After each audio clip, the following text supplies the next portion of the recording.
What's going on, YouTube? Welcome to the 11th episode of The Next Block. This episode originally aired on July 7th, and in it we spoke of all sorts of topics including inflation, Fed rate hikes, Celsius bankruptcy, the dollar's strength, TVL, DeFi, Algorand governance, and more. It was a fantastic episode, and you're surely going to want to watch to the end. If you like the content, smash that thumbs up button, consider subscribing to the channel, and comment down below for the YouTube algorithm. Be sure to ping that notification bell as well, because we have all sorts of fantastic guests coming on, including Flemish Giants and Fractal Monsters, and even Mark Yusko from Morgan Creek Capital. To support the channel further and help get the channel to Dubai for Algorand's annual conference, check out the description down below for a donation address that can accept Algo and USDC.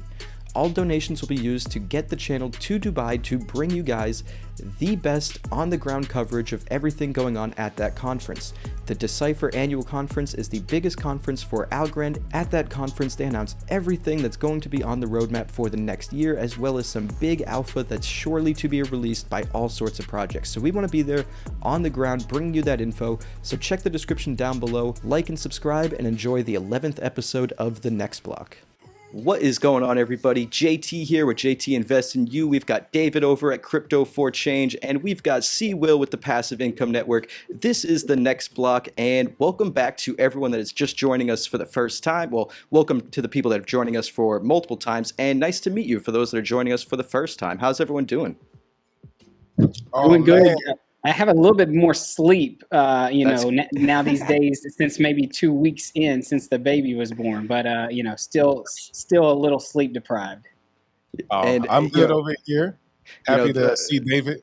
For those of us, for those tuning in right now, you didn't get to see, but David blessed us with a little bit of his child before. He had it on camera, but it's going to be a little bit before he makes his debut on the live show. He's watching from the audience. He's in the grandstands right now. He's got a backstage view.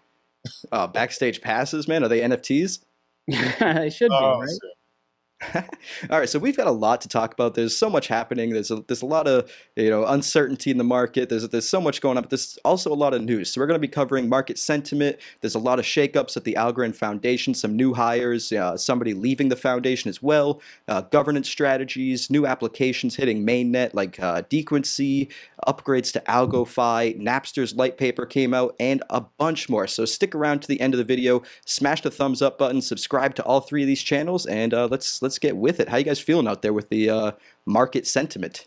You said there's FUD and uncertainty? Really? I haven't seen too much of it, actually. I think I was making that up. Yeah, me neither. Yeah. Hey, but I'm seeing, like we was talking to DMs, Algo was just bouncing in a range, right? Trading sideways. So I see the traders on there talking about doing some longs, a little bit of shorts. I'm interested in that. I'd be careful with the longs, but no, long is for like 1 day or less. Yeah. But Algorand's sitting strong at about 31.5 cents. Bitcoin's at about 21,000. I think Ethereum's a little over 1,200 currently. So things are holding strong at these prices. But yeah, I don't know. I'm not bullish yet. That's no bullish. Don't take that as advice. But I be watching, and because you're bored, doing some good breakdowns right now. So I'm tapping into all the chart masters for sure. Yeah, there's definitely a lot of fear out in the market, and obviously I feel like one of the reasons why we're seeing a lot of it is not just because of the price, but I feel like during the bear market, people, instead of just everybody's not high-fiving, everybody's not the experts that they thought they were maybe when they were buying and longing everything, so there is more frustrations there, but also you start really seeing kind of like some of the like Stacy said, when the tide goes out, you really see who's prepared.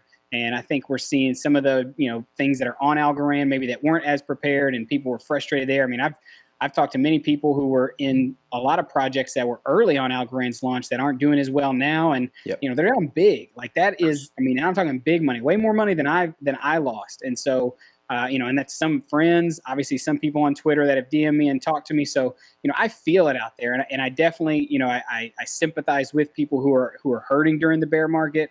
But, just like there is a lot of uncertainty, it's still a time where, if you're buying into solid projects, it's a good time to be accumulating and earning some good yield. I mean, Humble DeFi just launched. I'm really enjoying that over there. I'm earning a solid amount of algo. Honestly, I've considered even pulling maybe a little bit more out of the vault from AlgoFi to do more farming on a Humble. But it's a push and pull type thing. Got to balance it out right. But there's a lot of opportunity out there, just like there's a lot of risk.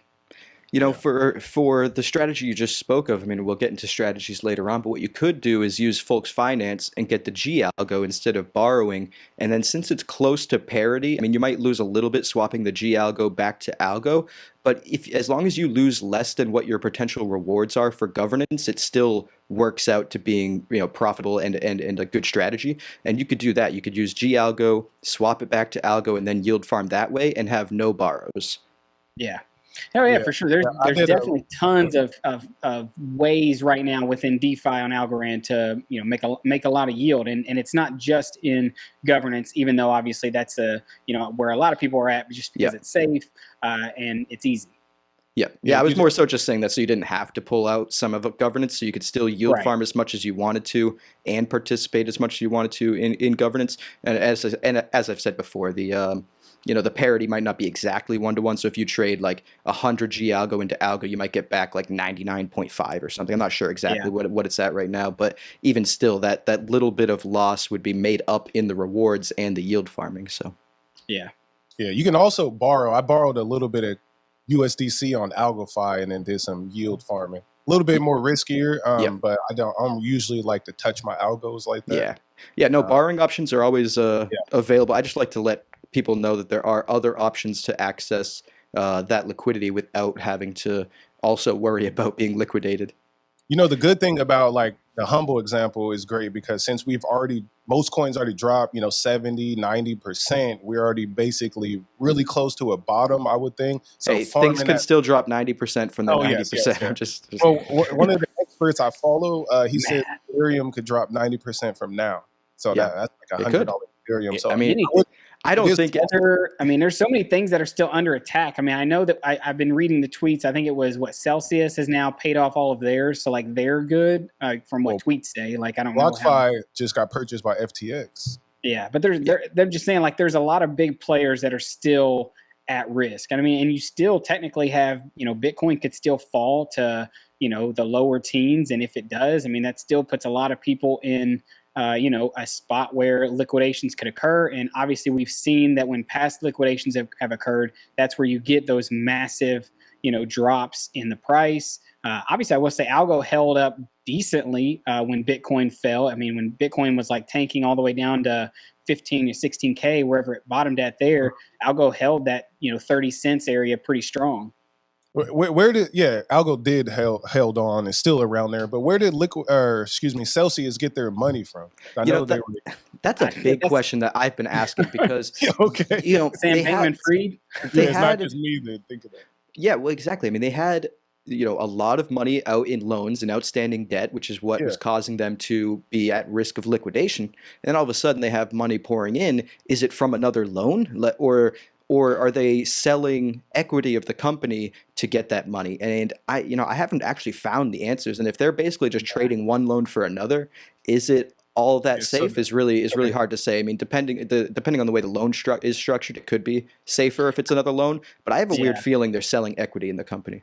Yeah, I feel like you're seeing bailouts, in a way, like, but private ones. Like it's people say, it's bigger voices in the communities. People like, Sam Bankman-Fried. I'm sure there's others that just don't come out and say it, but they don't want to scare too many people away, right? They want to keep the price of Bitcoin at a certain level so that people, that when it starts to move back up, they can tout that, oh yeah, I was right all along. This was the bottom and stuff. So they want to help these people not get liquidated because that saves the face of crypto right now, because right now everybody's looking at us as if why would you want to invest anything in that entire industry, because everything is even though stocks may be crashing, crypto's crashing twice that or 3 times that.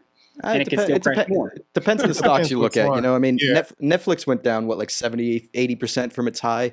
Ethereum's down 80% from its high. So it's like shit like Redfin is down 90%. Well, that's what you're not really safe.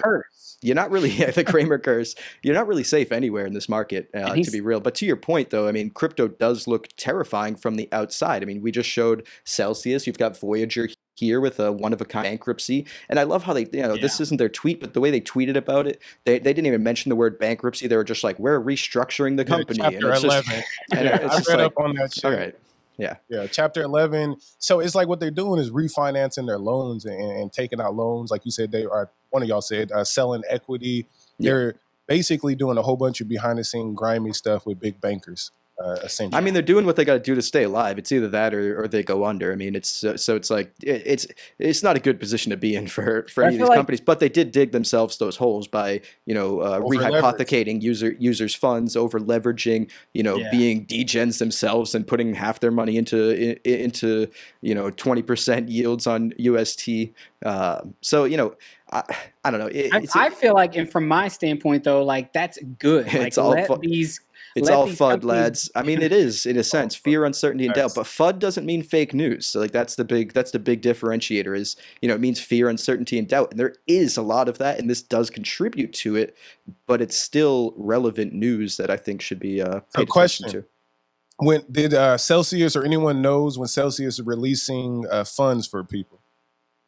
I don't use from all I've heard is they still haven't released users funds. So they're basically paying down their liquidation margin and nobody has access to funds, yet there's people on the internet screaming about a short squeeze on the Cell token. So and here's where I was getting at. It's like, let these things die. Like, right? Like that's the beauty of the market that we have, where if someone does something, it's like me, like if I go out and I over leverage myself, and I'm at 80% when the market's running, and then everything crashes and I get liquidated, like no one's gonna come bail me out. Like true, but you're not a systemic risk to the market, though. You have to think this: if you bail those people out, right? So if Celsius and all these things get bailed out, what's going to stop them from doing it again and doing it when it's bigger and hurting more people? That's where, unless regulation comes in and there is more protections, but right now there is not. That's a valid point. 08, 09, it always happens. This is the part of capitalism, is to over leverage and then get crushed and then let someone else bigger take all your assets. I will say, though, this is a little different than 2008, and it's a little different than the bailouts we're used to in general. I've seen people comparing it to the bailouts that actually basically created Bitcoin. Because if you go back into the early writings of Satoshi, he credits a lot of that to his creation. But it's a little different because back, in that example, you have the government bailing out private industry, which is much different than private industry bailing out private industry. It's one thing if a company goes under and another bigger company goes, you know what they had there was good. If we got rid of this, and that, let me go and buy the company, essentially bail it out and turn it into something better. That is, in fact, the free market at play. That's just a business acquiring another business. And you could say it's a bailout, but it's different than the government coming in with your tax dollars and choosing which businesses survive and don't. It's private businesses doing what they want with their capital. I mean, in theory. Well, it's very true, because Amazon just did a big deal with Grubhub right now. So they're trying to revive Grubhub, integrate them into their ecosystem. So yeah, that play definitely makes sense. But I get it, as David saying, as a retail investor, really sketchy. It's and not I feel a like good look. Our job, right? I feel like our job, other than just being people who bring news, right, to the Algo fam or the whatever community you may be talking to, investment wise, finance wise, like. Our job is when the next bull run comes, right? Because the people who are right now on Celsius, they're the second, I guarantee you, at least for the majority of them, the second they can withdraw their funds, they will, and they're going to learn real quick self-custody, and they're going to be smarter the next time around. They're not going to have that risk, but they're going to quit. The problem becomes is the new people that are coming in the market. They're not going to know that type of risk. And that's where it's our job to make sure they're educated on why self-custody is so important. Because I didn't really, I heard the not your keys, not your crypto, but that didn't really sink in until I was really in the market for like 6 to 8 months. And I'm glad I did, because I pulled out of I was in BlockFi. I was I wasn't in Celsius, but I was in certain other ones that, Qcoin, that has had some rumblings that something might be going on. So like, I'm glad that I learned those things and pulled out. So when all this stuff was happening, I wasn't really fearing that. But it's our job to educate and help people understand why self-custody is so important. Well, that part is tough too, because first we get to self-custody, then we have to docs and research on which DeFi platforms, because even a few of those in Algorand has been rocked and bridges have been rocked. So we got to be careful of centralized exchanges, bridges, and DeFi all at one time while we're self-custodying. It is a hell of a challenge, and it is a lot of education that one needs to survive. And, like what I like to do is spread out my risk a little bit here, a little bit there, in case something does crash or burn down, not your whole bag is gone. So I definitely do that. Yeah, absolutely. And in my opinion, although there is that, smart contract risk on DeFi, Algorand has been fortunate to really only have that tiny man hack, which was very unfortunate timing for the ecosystem. But in the grand scheme of all the hacks that have happened in crypto, it's actually like pretty amazing that's all that's happened. And knock on wood, things continue to be secure. But for DeFi as a whole, you see things like Celsius and Voyager and BlockFi going under, and you see solid DeFi applications like AlgoFi and Folks and other lending platforms on Ethereum liquidating and performing as as intended and remaining solvent. So in my opinion, it kind of emphasizes the importance of DeFi over human-led CeFi. Yeah, I agree on that. I agree. I love the fact that the platforms we're on, it is true DeFi, right? There is no central figure that can just come in and just freeze everybody's assets and just change things. That's the beauty of it, and that's why we're in it and why we enjoy it. It's because you don't have that gatekeeper, telling you what you can and what you can't do. Yeah, the only what's the name? I had Benedetto on with Folks Finance. And I like what they were doing. I did read portions of their security audits, but they do 3-4 different audits and securities. They put a lot of focus into security, and that was something I really appreciate, all their documentation. So if y'all haven't, make sure that y'all click docs on these applications and read up on what they're actually saying on the back end. And then also what I like to do, I'll even go research the company that is verifying them and seeing who they also worked with and what their background is, because you don't want no random company putting out there I think it was I can't remember the name of a random one, but Slow Mist, I believe, they were doing some work, but they had bad work that they were doing in the past. But so if you're not educated about these people's history, just like Do Kwon, you got to know what to expect, right? Yeah, absolutely. I want to give a shout out to NF Domains. They sent another super sticker to the live chat, $50 USD. We greatly appreciate NFDs for tuning in. It's a great product, great group of guys. Definitely go check them out if you haven't already. And there is one. Maybe this is maybe the turbocharged help from Algorand Foundation is just that NFD keeps coming onto our show and helping us out. That's what it is. Shout out to them. Yeah, absolutely. Shout out to NFDs and to anyone else watching that wants to support the channel. Further than liking and subscribing to the channels. This QR code you see at the bottom right of your screen is a wallet that all three of us control. You could send Algorand to that wallet, or you could do super chat, super stickers, or you could just like and subscribe. We appreciate that too. Let's see, we've got Jez tuning in. What's going on? And he's asking, can you guys do an update video with all the Algorand news this year, such as WadsPay? We definitely spoke about WadsPay maybe a couple, 3, 4, 5 next blocks ago when the news did come out, but we could do a deeper dive. But speaking of news and partnerships, there has been some shakeups at the foundation. We've got 2 new hires and 1 person leaving the foundation. Let's see, we've got as a new hire right here. Let's see if I can bring this up. We've got Eric Rag. I believe that's how you pronounce his name. I'm not sure if I'm pronouncing it right. When I meet you, I definitely will ask if I'm pronouncing that right. He's joining as the global head of business development and capital markets for the Algorand Foundation, and he has spent nearly 20 years as in executive positions and director positions at JP Morgan. So it's another one-way street from TradFi into crypto. Personally, I'm really interested to see how this hire turns out, but the next one is actually more intriguing to me.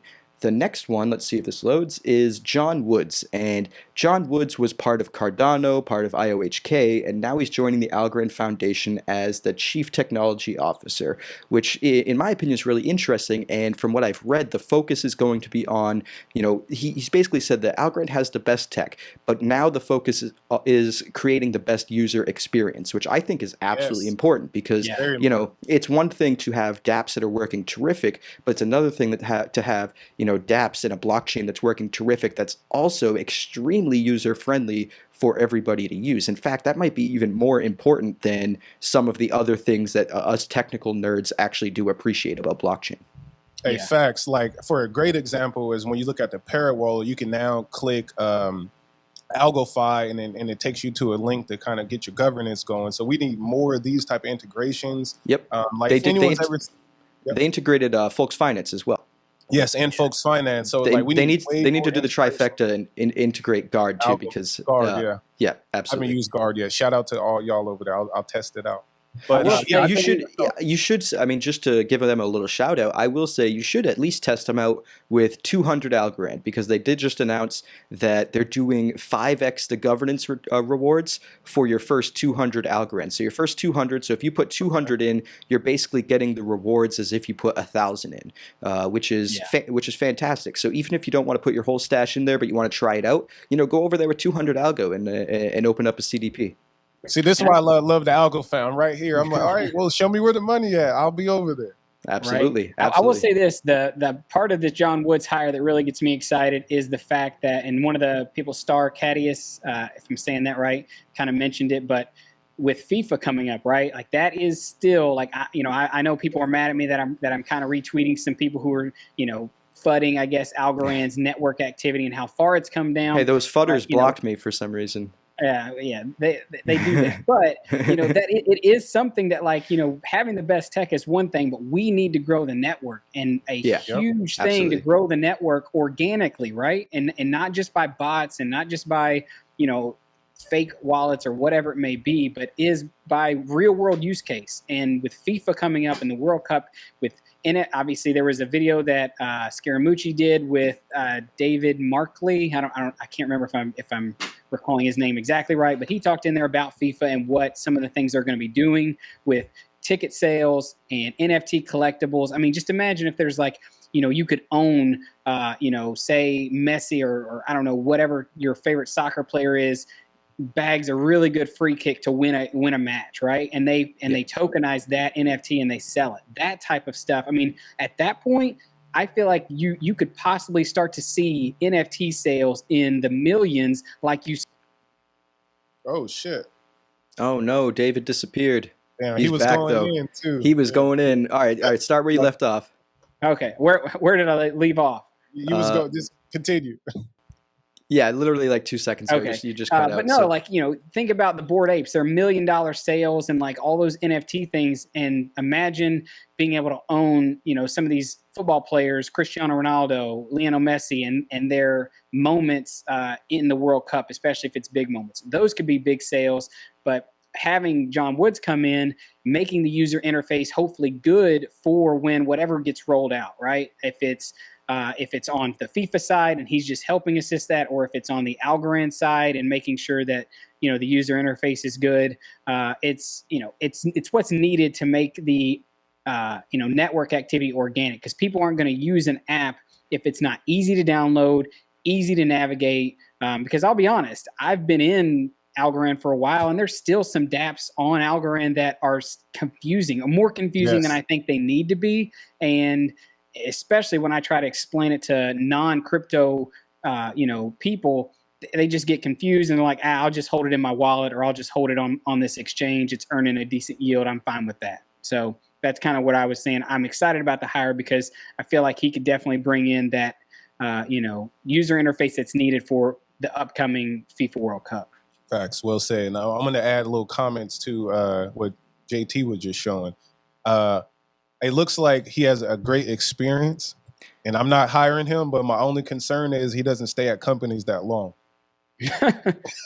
So that's something to consider. He might be in and out. But what I do want to know, if you guys have any input, what exactly was he building on Cardano? I saw a few threads. I did some research, but I'm not quite understanding what IOHQ is. What's the input output? It said in the release, prior to joining the Algorand Foundation, Wood served as the director of Cardano architecture at Input Output Global, the company that runs the Cardano blockchain.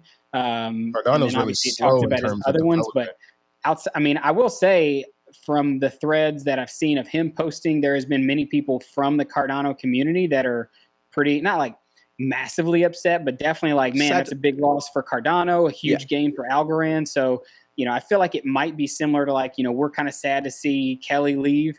It could be a thing where he was very respected in the community and seen as a smart, and I mean, I'm obviously smart, smarter than me, smarter than most people. But, I definitely think that based on people's in the Cardano community's reaction, he was pretty, influential.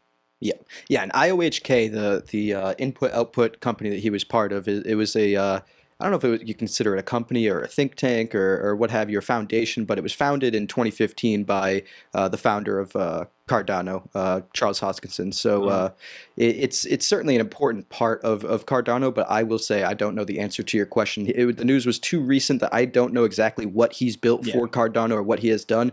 But to second David's point, there have been a lot of people in the Cardano community that seem to be sad to see him go, which is likely good news for Algorand, because that means people wouldn't be sad to see somebody go if they weren't a good key player in the ecosystem. Yeah. It seems like in the threads that he's great at explaining like very difficult technical things, and I think that's very important. Oh yeah, we need that.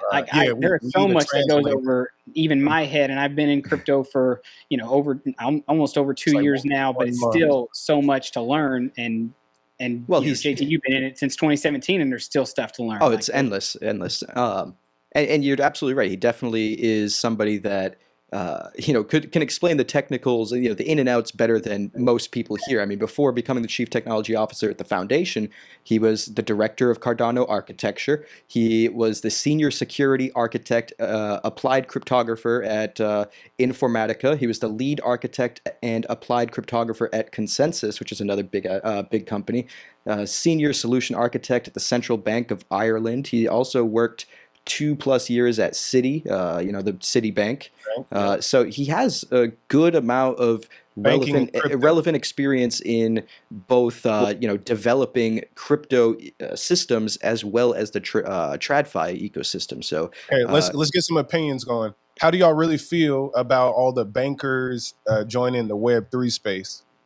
Like, I mean, I would say inevitable. Yeah, it's inevitable, and there's no way around it.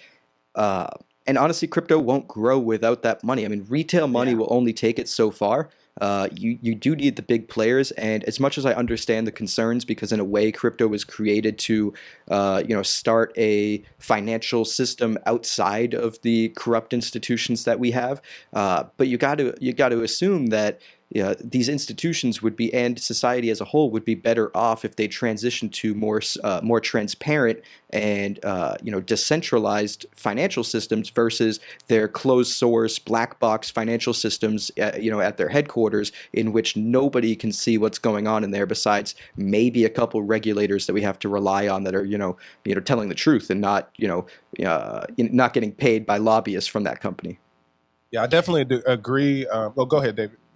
No, I was actually going to transition to another topic. So if you wanted to, I think because I have a 2-part, like you're saying, I was saying the DMs, I'm seeing Web3 just turn into another form of Web2. Same money, same people doing the same shit, and we're getting almost the same outcomes. But I do understand that we are early, and they do have the big money, right? Like with the stock market, it's like 20% of a stock market is retail investors. I mean, the other 80% is hedge funds. But what I'm really interested in too about that is then when would crypto fully get into our 401ks and things of that nature with all these bankers, and they're going to be selling these products.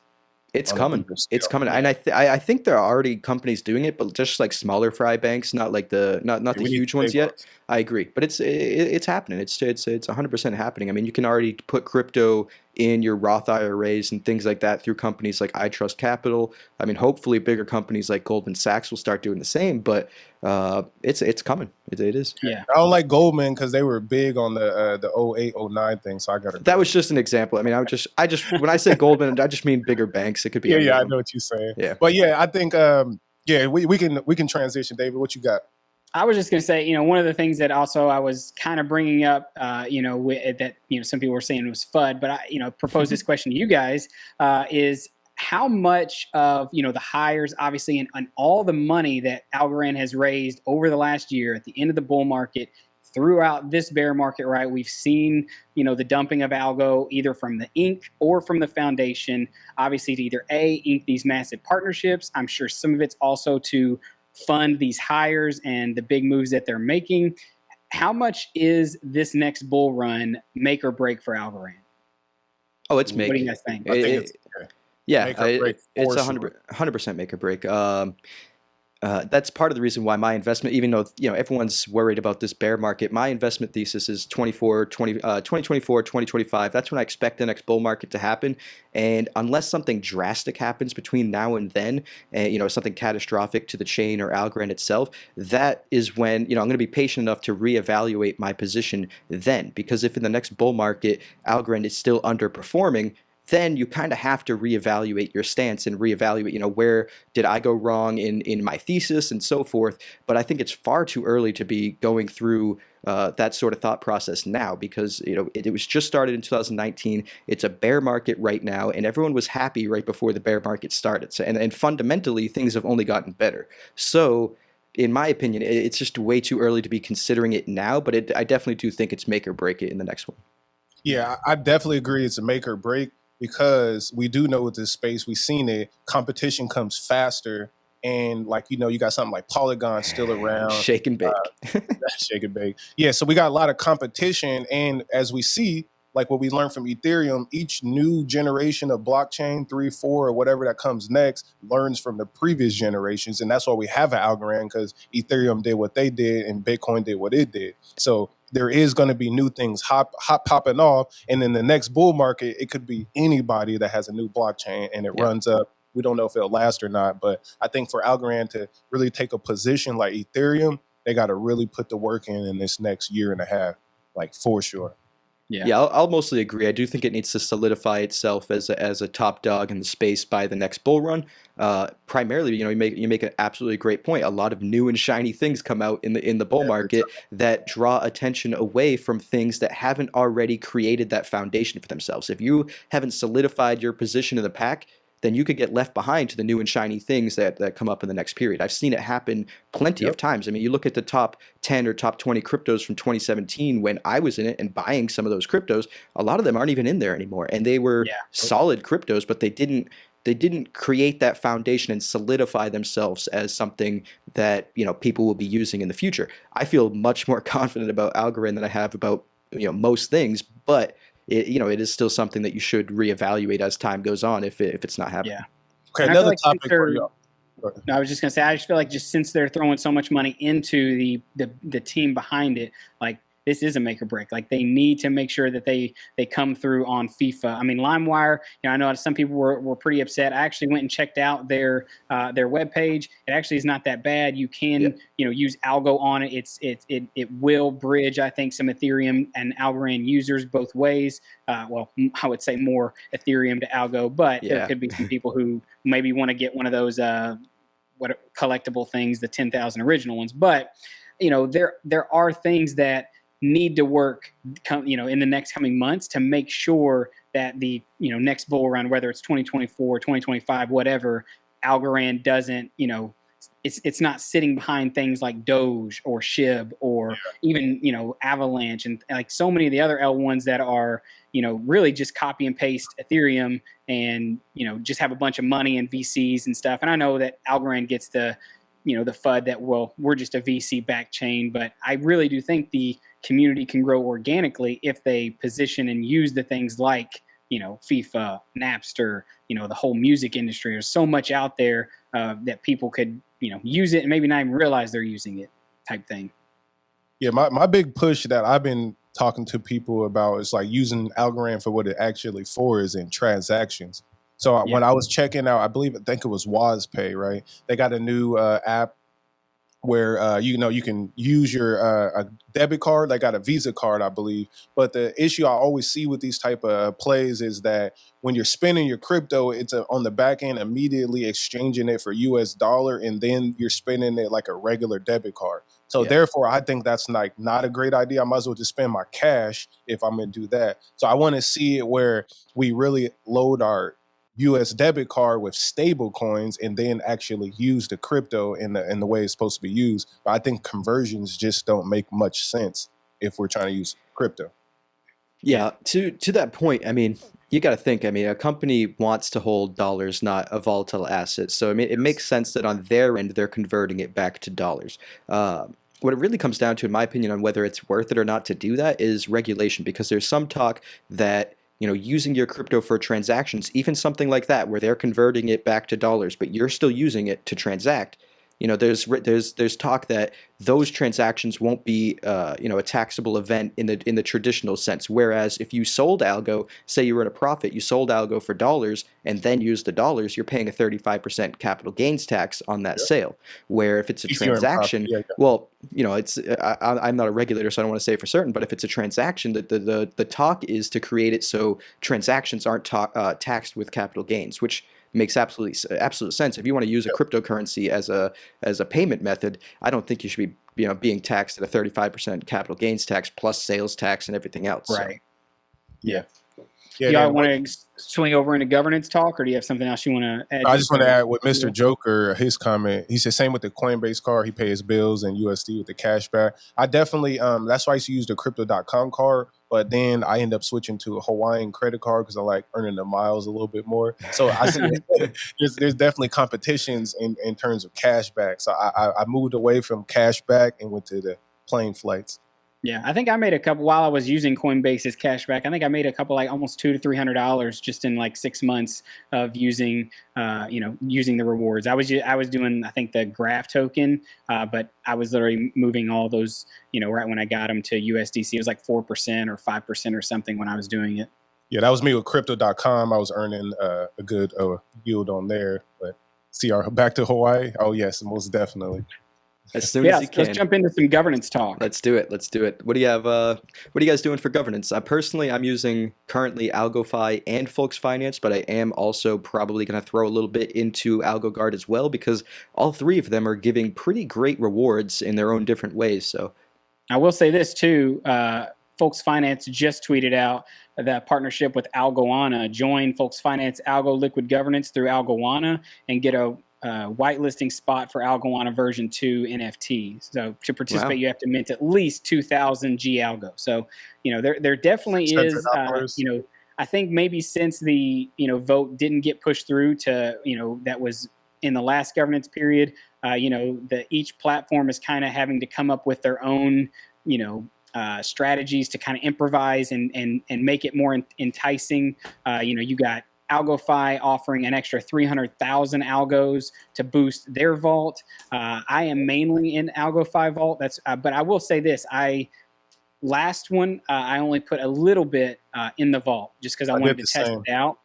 This time I've moved almost the majority of my bag into the AlgoFi vault, and I'm going to also then move some of it into Folks Finance, mint some G Algo there, test that out for first one. I'm gonna do it a little small amount. And then I will probably take advantage as well of the, AlgoGuard, especially since they're, what you said earlier, JT, with I think it's 200 algo, and it's almost treated as if like 1,000. Yeah, essentially, it will have the rewards weighting of 1,000 algo, so you'll get 5x the rewards on your first 200 algo with Guard. Yeah, I will say, and this is something that I really, and like I said earlier, that there's some dApps on Algorand that their user interface is still clunky and kind of just not as user friendly. And I'm still in the camp that Folks Finance and AlgoGuard, both of them need to maybe make it easier to understand when you get there how everything works. You said Folks? Yeah, the earning and claiming and just knowing what your rewards are. Because even when you go over to Folks and you look at Algo, if you supply or deposit, it says in green, 0.17% is what you're earning, but then it says plus 7.79% in Algo. But then when I deposit over on the right side, it only shows I'm earning 0.17. What am I earning? Am I earning that extra 7.79? That's that's actually a really good question. If you have an answer right now, explain it to me, because there's things on there that make it more confusing, I think, than it needs to be. I have the answer. So you're talking about right here where you go to deposit, it says, right next to Algo, close to 8% underneath it, but right above it, it says, a much smaller amount, almost 0.2%. So if you deposit Algo right here, you're only getting this 0.2%. What you have to do is once you deposit the Algo here, Then you go over to the left side right here where it says farm deposit, and then you can actually, send it over here and get the rest of it, get that like 8% or whatever that it's talking about. So all the extra ones, the green is what you get on the traditional deposit, and then like the ones below it in like a light blue with this little symbol right here is where you get for the farm deposit. But you do deposit it in here. So where it says deposit, you deposit it, and then you go over to farm deposit, and then just toggle this over to however much stake you have deposited, and then it'll show up. It'll show up right here where you can see, let's see, I don't know if it's zoomed in enough. Let's try to. Yeah, the only problem I keep seeing with these platforms, which I do love them and I use them heavily, right, to put that out there. I don't know if you can see, but you can see right here. This is my farm deposit, pending rewards, 35 Algorand, and it pays out weekly. Okay. As you're saying, I guess that's why you have to lock to get that reward. You have to lock it for the full week. Yes. Yeah. Okay. So that's what I wasn't understanding. It didn't really like when you hover over it, that blue box. I think it's 24 hours. Yeah, I think you actually just have to be there in the 24 hours to get the rewards, but it pays out weekly. So if you're in there for 24 hours, you'll get the rewards, but it won't pay out until the end of the week. You won't get it like as soon as you unstake, but you do have to be in the staking pool for 24 hours for it to register. You can't just like hop in and out and get the 8% on like 2 minutes or whatever, Yeah. And I'd be interested to see the big once difference is what I like Humble, because they, with their LP pools, they pay right now every block. So I love that part. But the only issue I see with like the folks, same with AlgoFi, they do that with their rewards at the top of the page. It's real time. The question for me is, when I know this is early, but when the Aeneas awards run out, how are we going to be incentivized, right? Because I see like on Folks Finance, they do have the community treasury, and it's about 21,000 in there. And in my opinion, that's not enough. They need to not yet. It's going to be it's growing. And that's where I understand the process, but I'm just curious on the future. I'm a 5-year thinker out, so I'm like, how long can we be using this?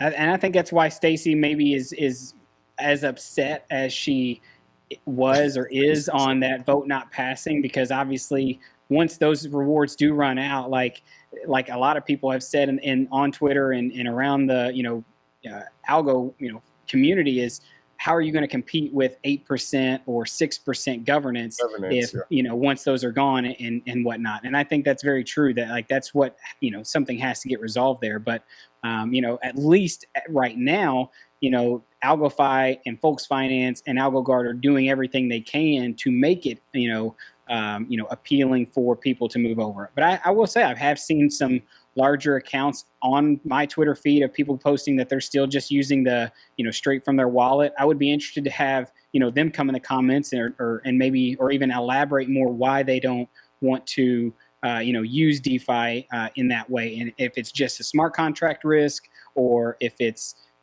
they just don't like using anything outside of just their wallet or their cold storage wallet or whatever it may be. But that is something that has to change as it goes on if we're going to grow. Is people got to be willing to use the DeFi that's there. Yeah, absolutely. And I believe the extra foundation rewards, I mean, it's a short-term band-aid, and really the hope is that by the time the next bull run happens, or the time the rewards run out, whatever happens first, that the ecosystem itself is bigger and the activity on these apps are generating those rewards. Because you think about liquidity providing, for example, liquidity mining, you're making money on every trade that happens on a DEX, and if nobody's trading, you're not making much money. If there's a lot of trades happening in the ecosystem, you might make a lot of money liquidity providing, maybe even more so than you are right now with the extra, the foundation rewards, but no trading volume.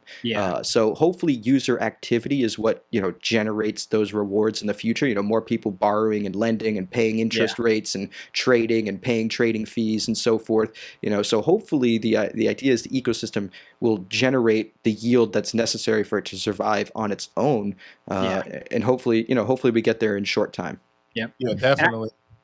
I was going to say another strategy that I think could be really well. You mentioned Humble DeFi. It's definitely climbing as one of the ones I like. In the Algorand space, and I'm excited to see how it evolves with maybe adding lending and borrowing and things like that. But to really kind of use a lot of them is you could use Folks Finance, right? You could put a lot of your algos in governance there.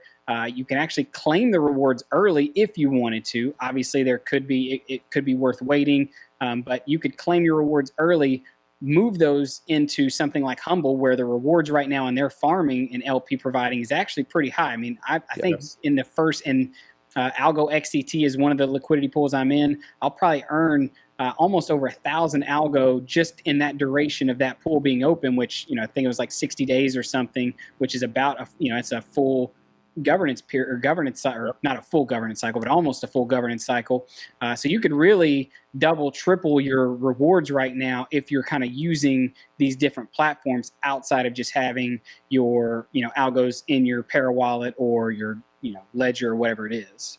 Absolutely.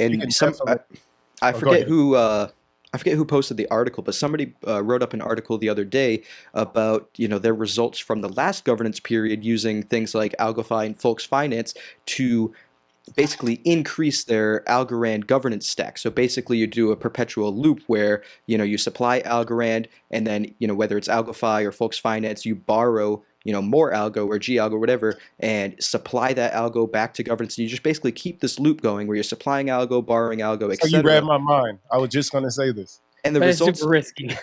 it is, but it's not. If you go really far down, it isn't. Well, it isn't if you do it safely, because if you're only supplying algo and you're only borrowing algo, the risk is like basically non-existent, because the prices move together in unison. There is a little bit more of a risk with the G algo, which I'll explain in a little bit, but essentially the results of this guy's article and his test was that just by doing this consecutive loop, he was able to generate 2.2x the governance rewards than he would have if he had just done it traditionally without that governance loop.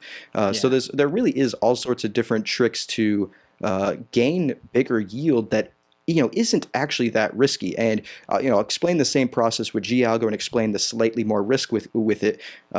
If you supply algo and then you mint G algo and then you supply that as collateral to borrow more algo to supply to governance, then you have algo and G algo versus algo and algo. And the difference is slight, but it's also significant. And here's the difference. If you max out your leverage with algo and G algo, in theory, they're supposed to rise together and they're supposed to fall together. But if for some reason the peg goes off a little bit and G algo over here, algo goes up this much and G algo only goes up this much, that little bit of difference, if you're super leveraged, could actually liquidate you. Even if the difference is only 1% or 0.5%, if you're very leveraged, then that could liquidate you. So definitely be careful, but I would say if you're not that leveraged, it's a pretty safe system, because the parity between algo and G algo is almost 1-to-1 and should remain that way as long as the ability to unmint back to algo remains. Yeah, facts. Well said. I agree. I'm considering tapping into that strategy. It's like you read my mind. So yes, definitely. Because I firmly believe with the Algorand ecosystem, my opinion is that I try to keep most of my bag in Algorand overall, and keep my risky plays to a minimum, because I feel like already crypto is risky enough, and we are. Well, you got liquidated once. I think that's why you're safer. It was once. I had a small little account. But it was definitely not a good feeling. No, it's not. So after you do get that feeling, you want to be a little more cautious. So I am speaking from experience of liquidation. Yes. I have yet to be liquidated on crypto, but I have got a margin calls on my Robinhood account before. Fortunately, when you're using centralized entities, they basically are like, they'll give you a couple days to deposit money and make your account whole. Or see if the market just reacts back and you go out of it. Yeah, sometimes you'll have like 5 to 7 business days to make your account right, which is nice, and it's something that DeFi doesn't have, because they don't know who you are. It's not like these apps like AlgoFi. If you default on your loan, it's not like they have your name and social security number and they can go find you in court or something to repay that loan. So that's part of the reason why things liquidate automatically, is to protect the protocol. Yes, exactly. 2 funny comments of, will you be my risk manager? Yes, sir. I will make sure you don't risk nothing. You're gonna join him in the Discord.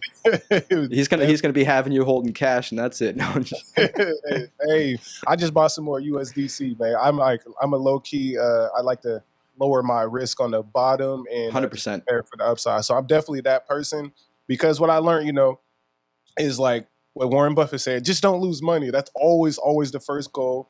Don't over leverage, another goal. And then if you can make some profit, that's number 3. Because most people just go straight for profit and then they do some crazy shit. So what's going on, Mr. Blue Sky? Is this a new token? have you heard Fiat? of this What thing is called- fiat? Yeah. It's called FIAT. United States dollar. That's what it's called. It's in the bank. But Oh man, yeah, is that and another? honestly, Is that like another meme coin or? yeah, and I want to see what Mr. Joker was saying. He said he suggested about Tiny Man with the Tony Gachi. Are y'all using Tiny Man? I'm in one pool on Tiny Man. I mean, I don't use it for LP network, farming, but I so- do mostly use it for swapping because it still has the most liquidity for some of the pools or some of the tokens I like to swap. But normally I check DeFi and then it'll tell me where I can get the best swap, and then I do it from there. I don't use DeFi, for a lot of it, but I can easily just go on there and say I want to swap something, and it'll tell me which one's the best. Yeah, absolutely. I'll use TinyBet sometimes. It really depends on the token. I mean, I don't trade too many tokens, so I haven't used it in too long. But I'll definitely, depending on which DEX has the most liquidity for whatever token. And if I'm on my phone, I'll use DeFi, as David said. If I'm on my computer, then yeah, I'll check Tiny Charts and see who has the most liquidity or something for whatever given token. But a lot of the times, if there's enough liquidity, especially if it's like on AlgoFi or something, I'll just use the AlgoFi DEX because I'm already there. You know what I mean? I'm already claiming my rewards. I'm already staking and farming, so I'm already there. But obviously, if the price impact's too high or there's low liquidity or better pricing elsewhere, I'm obviously going to go elsewhere. Yeah. One thing, shout out to everybody who've been tapping in. We're not gonna read all the names today. It's a lot of y'all, but we just want to say appreciate y'all. Make sure that y'all subscribe to all of these channels here. Again, thank you NF Domains for the another tip there. Please show up every week. We appreciate it. But yeah, absolutely.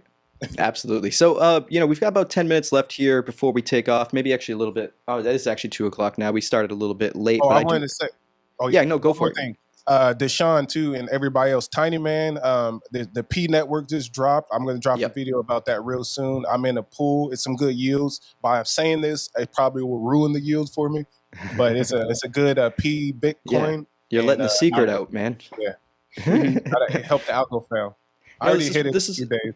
A little bit of a perfect transition because there's a couple more things I wanted to cover. We're not going to be able to cover it all today, but interoperability was on the docket for discussion, and there's a lot going on. There's state proofs that I believe just came out to the wild. I don't think they're on mainnet, but let's see if I can find this tweet right here. I kind of sent out a tweet with John Woodhire about him saying that the first use case of state proofs should be Algorand and Cardano.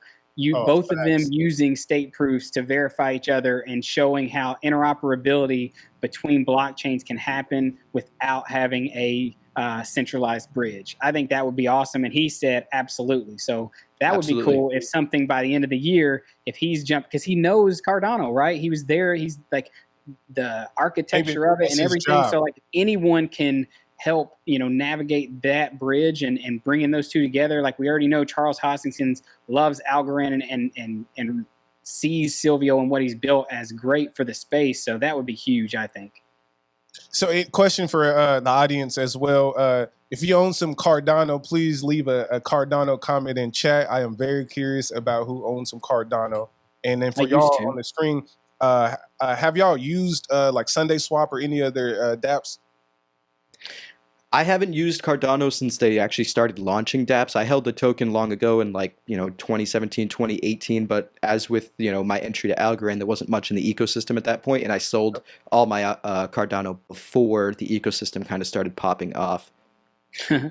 Star, I'm right there with you. I literally bought all my Cardano super cheap, like 5x or 10x most of it, and then sold it all and rode Algo all the way back down. So all my gains in Cardano got swallowed up with Algo's fall back down to reality.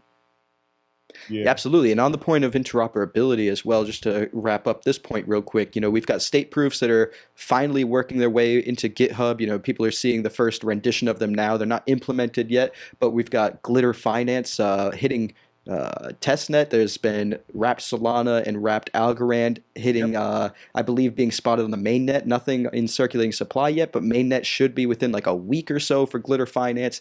As C. Will pointed out earlier, we've got P Network, which, their Bitcoin and Ethereum is already quickly becoming some of our most liquid assets on Algorand. So that's, pretty exciting. And then we've got things like the London Bridge and Algo Mint, and then protocols building on top of state proofs like C3 protocol, all in the works. So it's a very exciting time to see what is going to come from all of this interoperability building. I think it'll be absolutely fantastic. And to your point, Sewell, I do think that the first state-proof interaction is probably going to be Ethereum because that's what they're going for. It's the biggest, has the most liquidity. But it would make a lot of sense if, number 2 was Cardano because of the synergy between the two communities. Yeah. Yes, I got one for y'all too about interoperability. Let's find some Cardano YouTubers and we'll do an interoperable show.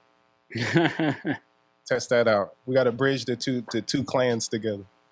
Absolutely. So I will say I do think it would be pretty big. Not to say Ethereum wouldn't be bigger. Obviously, that's where most of the money's at. That's where a lot of the developers are. Absolutely. So we definitely want to bridge that first. But I just felt like with the hire that Algorand just made, state proofs, interoperability with Cardano should be, a big thing. What's the market caps right now between?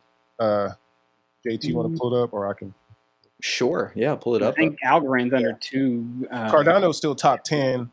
Maybe it's not under 2. It's 15 close. billion market cap, and Algorand is 20. Oh, never mind. 28 with 2 billion market cap. Yeah, 2 billion. I will say, and a lot of people are pointing this out that there's still, Cardano has the amount of tokens that Algorand has max supply still to release, right? I'm pretty sure. Yeah. So they have, but they're also 70-something%, of the circulating supply is out. Yeah. So 75.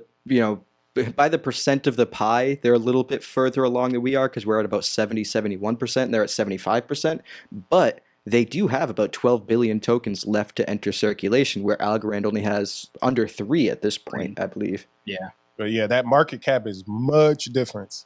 I just feel like, it is a huge difference. Here's something I think is we talk about, Algorand possibly being the ETH killer. I know every chain, that's not a side chain to Ethereum thinks that they're going to be the ETH killer. But what if that's something that happens down the road is a team up of 2 chains just growing together end up surpassing something like Ethereum, like a Cardano and Algorand bridged, by state proof, something like that can come up and take that number 1 spot. Because, Cardano is a very decentralized as far as the holders go. And it has things that are still building on it. The TVL is growing. It's still young. Obviously it has a longer record than Algorand does but Algorand still has more, I feel like, activity on the side of, blocks being produced and, a lot of the tech stuff. So it'd be interesting to see something like that happen. Yeah, absolutely. And I've made this point before, and, I should have emphasized it earlier when I was talking about when we were discussing make it or break it on the next bull run. Things don't have, Algorand or any crypto or any asset that you're holding right now doesn't have to become number 1 for everyone to make money. It could, in theory, it could remain the same spot it is now, which would, we don't want it to, but it could remain having 0.2 or 0.3% of market share, and the market itself is 3, 4, 5, 6x what it was at the peak. That would mean at the peak, even if Algorand remained with only 0.2 or 0.5% market share, whatever it had during the last bull run, in a market that's 6 times bigger, you got to think that's like a $12 Algorand or something like that. And that's still maintaining just a fraction of the market share. So it doesn't necessarily have to be number 1 as much as we think it should be or would like it to be. So I do think that things like Cardano and Algorand could certainly grow together. And even if they don't take that number 1 spot over the next 4 or 5 years, they could still be in a much better position than they are now.